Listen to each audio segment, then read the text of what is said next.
Mesdames et messieurs, bonjour. Aujourd'hui, dans Reportage et Découverte, nous allons en Afrique de l'Ouest, précisément dans le golfe de Guinée, à la découverte d'un des plus petits États africains, j'ai nommé le Togo. Connu pour ses plages bordées de palmiers et ses villages au sommet des collines, le Togo, avec pour capitale Lomé, a une population estimée à environ 7,9 millions d'habitants, pour une densité de 133 habitants par kilomètre carré. Sans plus tarder, nous vous proposons alors une excursion au sein de ce merveilleux pays. Je suis arrivée au Togo et voici mon carnet de voyage. Je m'appelle Rebecca et c'est accompagnée de mes meilleurs amis que je pose mes valises à l'hôtel Mercure Sarakawa, rendez-vous incontournable des visiteurs en quête de détente.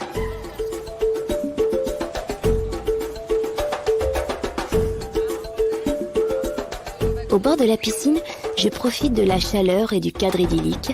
Je réalise maintenant que je suis ailleurs.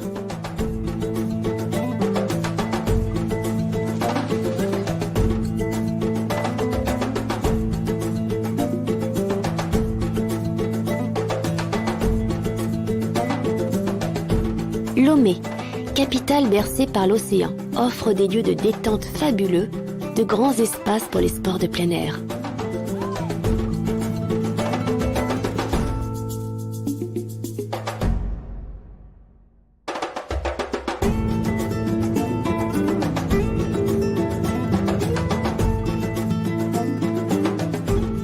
Après cette première journée en pays togolais, je m'abandonne à la douceur de Lomé la nuit. De la plage aux boîtes de nuit animées de la capitale, je me laisse transporter par la sérénité de la ville et la convivialité des Togolais.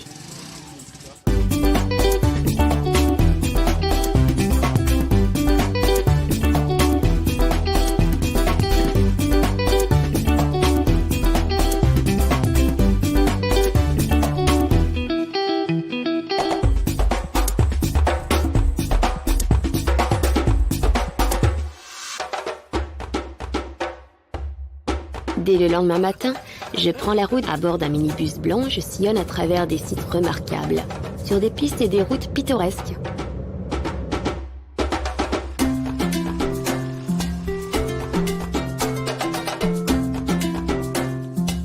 Ma première escale se fait à la muraille du peuple Ewe, vestige historique d'une des langues les plus parlées au Togo. Sur la route, les vendeuses d'ananas me font goûter aux délices sucrées des terres togolaises. Un voyage plein d'exotisme qui éveille tous mes sens.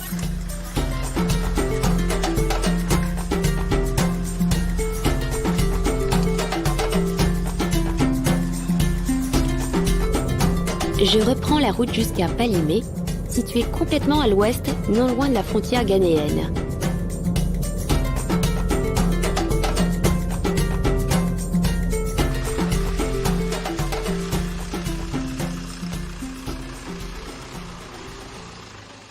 Nous faisons escale au centre artisanal et je découvre sur place toute la créativité des Togolais.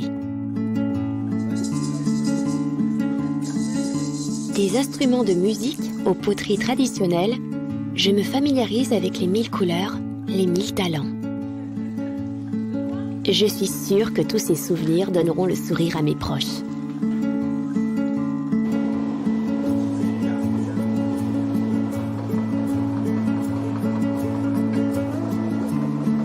Tous ceux qui passent par le centre artisanal de Palimé ne manquent pas de s'enrichir du savoir-faire de la région. Les amis qui m'entourent sont aussi passionnés et attentifs que moi.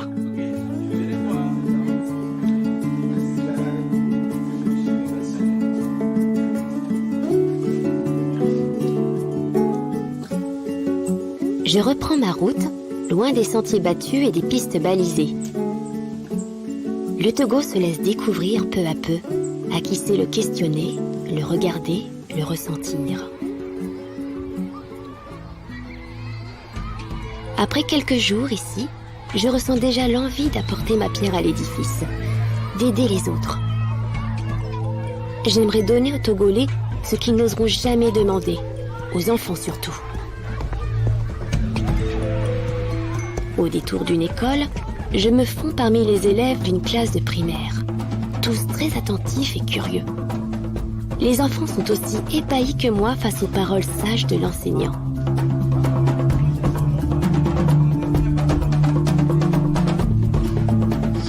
qu'il y a de plus grand au Togo, c'est l'éducation et la jeunesse. Le minibus me dépose au Château Vial, une exception historique de la région du Cloto. Un rêve pour beaucoup, mais une réalité pour moi lorsque je me retrouve devant cette immensité de pierre, entièrement édifiée à la force des hommes au début du siècle dernier.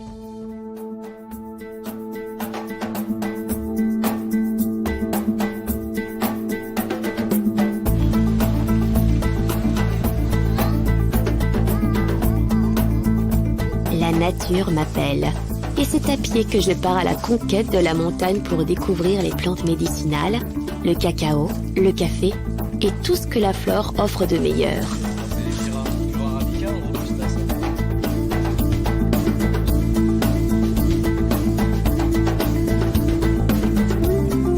Ça y est, je suis enfin au cœur de l'aventure, au bout du monde. Tous plus intrépides que jamais, nous nous engouffrons dans la forêt et la montagne, aussi sauvage soit-elle, nous ouvre ses bras.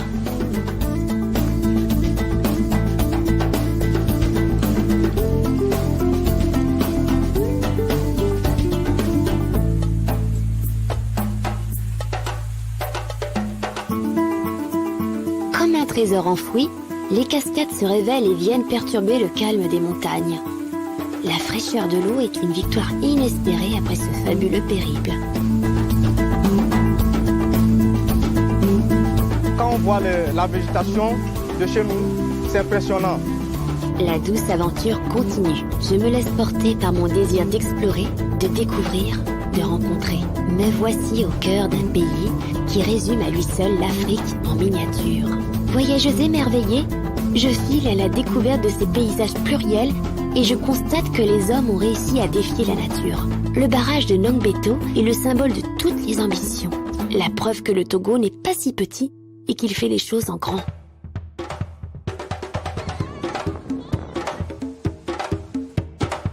J'arrive à Sokodé et je remarque qu'il y a d'autres curieuses. 2 jeunes filles sont aussi en quête de dépaysement. Nous partons tous ensemble assister à la danse des chevaux. Une cérémonie traditionnelle emblématique de la région centrale. Très vite, nous nous laissons porter par le rythme endiablé des musiciens.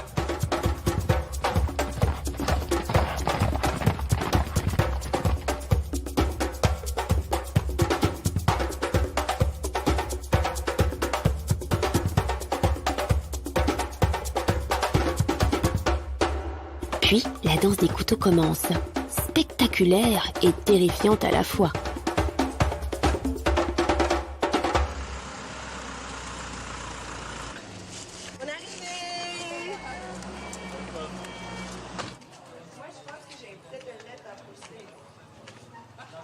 La plus grande qualité du Togo, c'est l'accueil.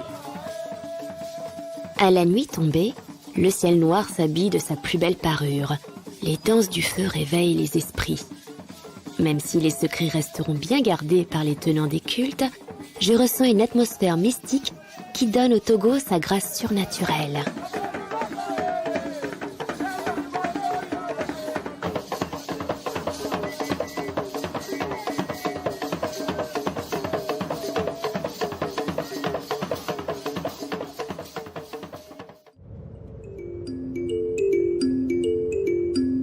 Dès le lendemain matin, l'aventure continue.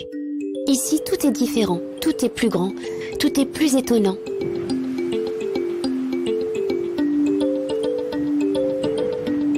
Je suis au sommet de falaises interminables. Quelle surprise va me révéler la nature ?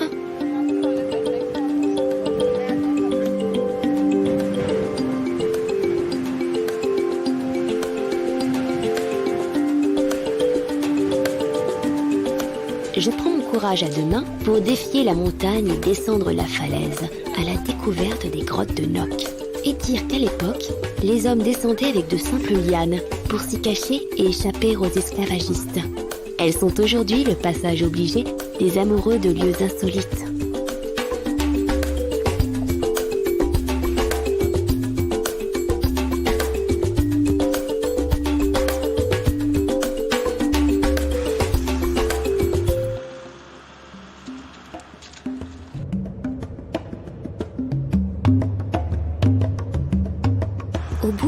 vastes brunes de latérite s'ouvrent les grands espaces des réserves de faune de Sarakawa.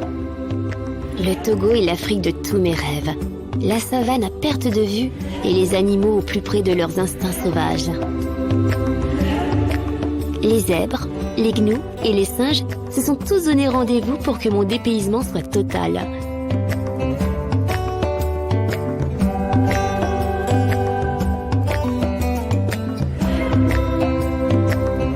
Je n'oublierai jamais ces instants, ni ces paysages magnifiques.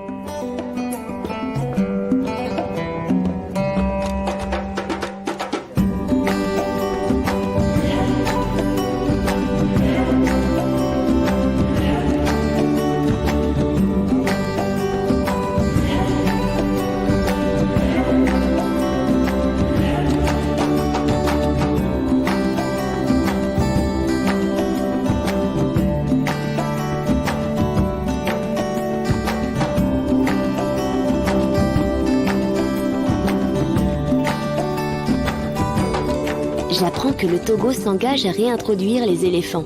C'est pourquoi ils prennent particulièrement soin des derniers-nés du parc Sarakawa. Très bientôt, ils retrouveront leur liberté et leurs instincts sauvages. La plus grande qualité du Togo, c'est sa faune et sa flore.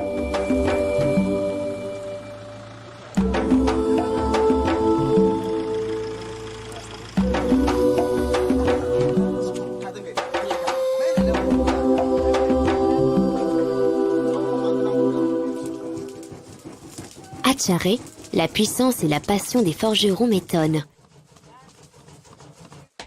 Ils battent le fer à la force des outils ancestraux et de leur héritage culturel.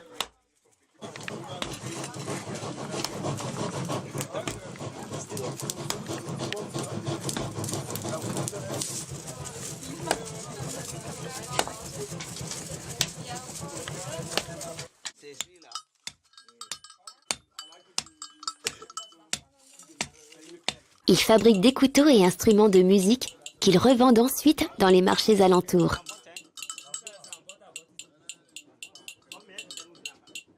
Je prolonge mon escapade en musique, au rythme des lithophonies kabyés, peuple qui porte bien son nom, car on les appelle également les paysans des pierres.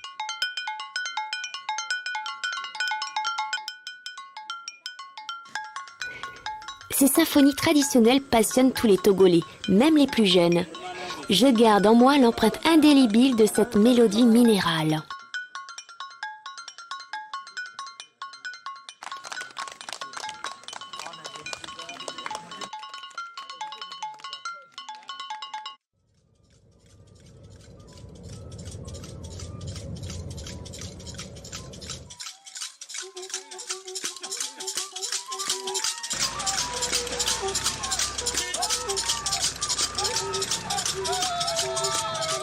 Il est temps de faire une pause et de savourer cette aventure au bord de la piscine de l'hôtel Kara. C'est aussi ça le Togo, son alternance de contrées sauvages et de cadres idylliques.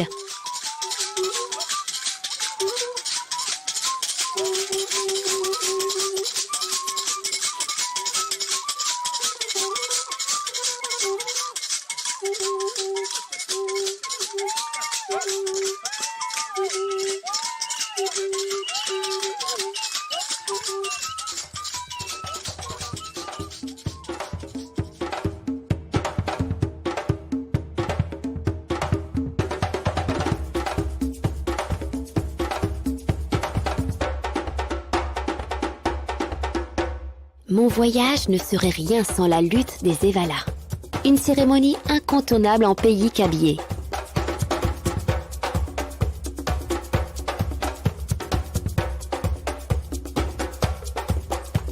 Chaque année, tous les jeunes lutteurs de la région se réunissent, lors d'un rite initiatique où les vainqueurs de ce tournoi gagnent alors le respect de toute leur communauté.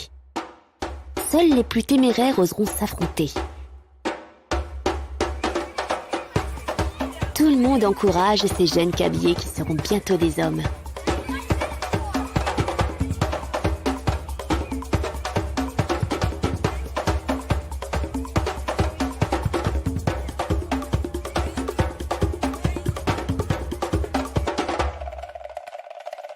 Plus tard, je découvre que le savoir-faire des Togolais est insolite, trop souvent insoupçonné.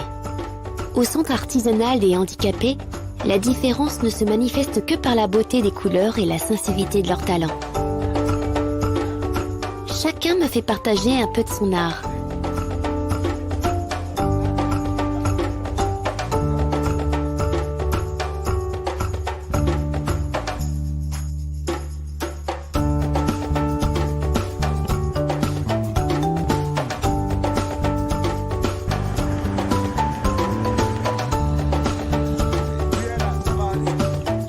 Rien ne sera plus comme avant. Je l'ai compris à la minute où j'ai approché le peuple Tamberma et ses châteaux forts en terre rouge brûlés par le soleil.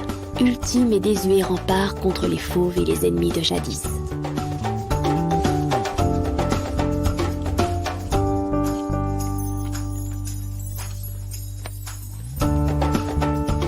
Je me glisse dans une chambre typique et m'imprègne de cette atmosphère d'un autre âge.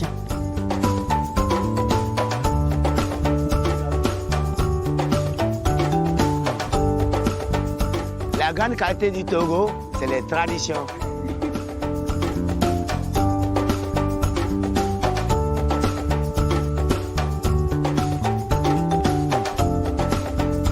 J'emporte avec moi des souvenirs inoubliables et des images magnifiques.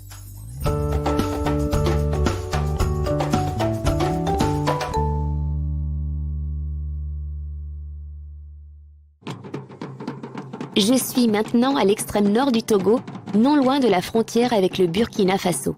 La fête des moissons rend hommage à l'agriculture togolaise et je rends moi aussi hommage à cette tradition. Cette fête attire de nombreux visiteurs de tous les horizons. Les danseurs, les musiciens, toute la population est réunie autour d'une même occasion.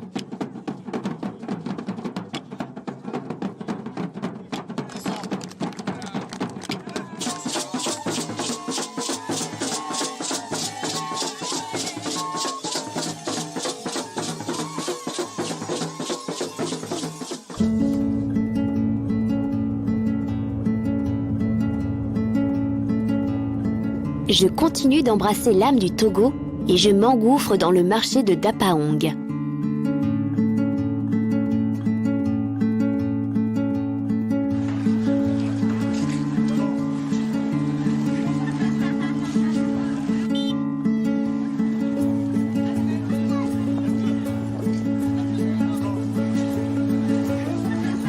Ici, tout est authentique, bien loin de ce que j'ai déjà vu ailleurs.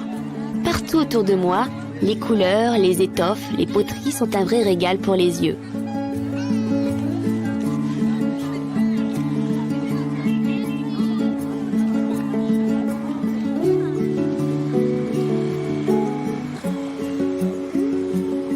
Je reprends la route dans la région des savanes.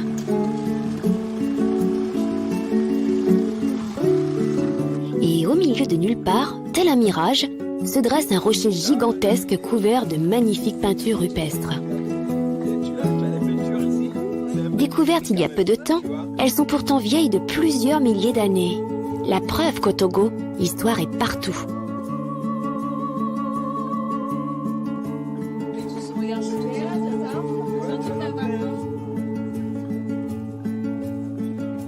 Mon excursion au nord s'achève ici.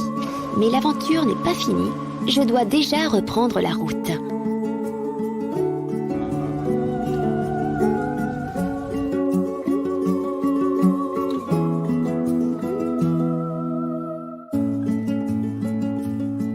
Je m'apprête à franchir prudemment la périlleuse faille d'Aleggio que les équipages des Titans redoutent par-dessus tout. Je m'y engouffre et me dirige maintenant vers le sud, porté par l'harmattan, ce vent chaud venu du Sahara qui me ramène jusqu'à Lomé.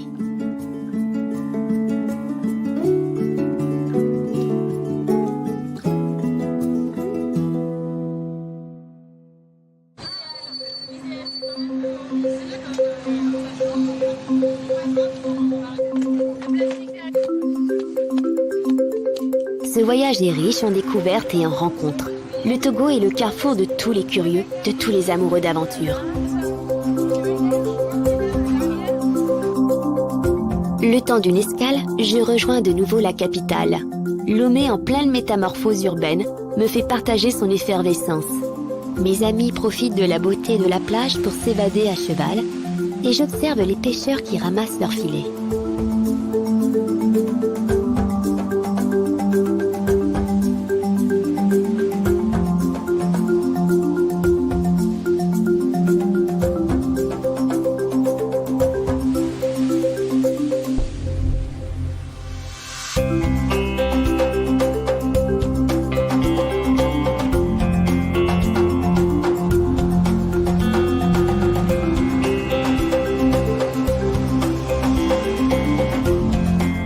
À l'est du pays, mon initiation en terre togolaise prend tout son sens au marché vaudou.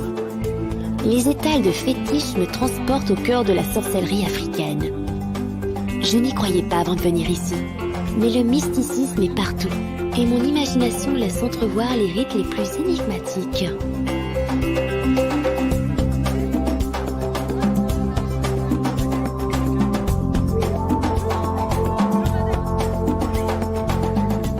Dans l'après-midi, nous sommes à Togoville, un lieu qui a donné son nom à notre pays d'accueil.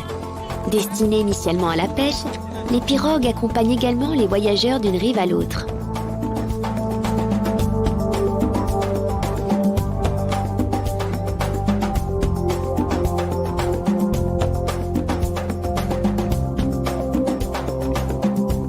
Non loin de là, le Festival des divinités noires résonne dans toute la région maritime.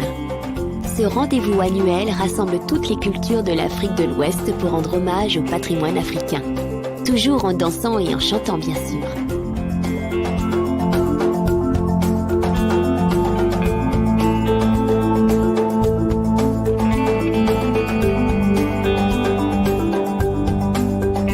Mon parcours prend fin dans un lieu symbolique, riche de souvenirs douloureux. La maison des esclaves.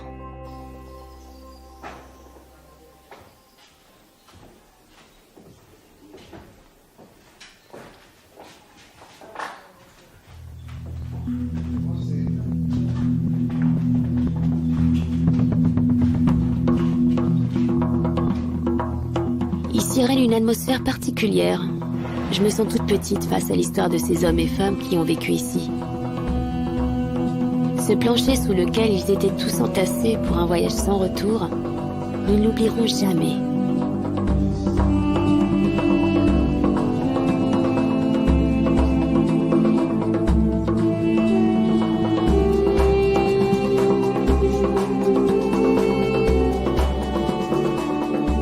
Mais le Togo a beaucoup de choses. Surtout son histoire. Son histoire et sa richesse aussi.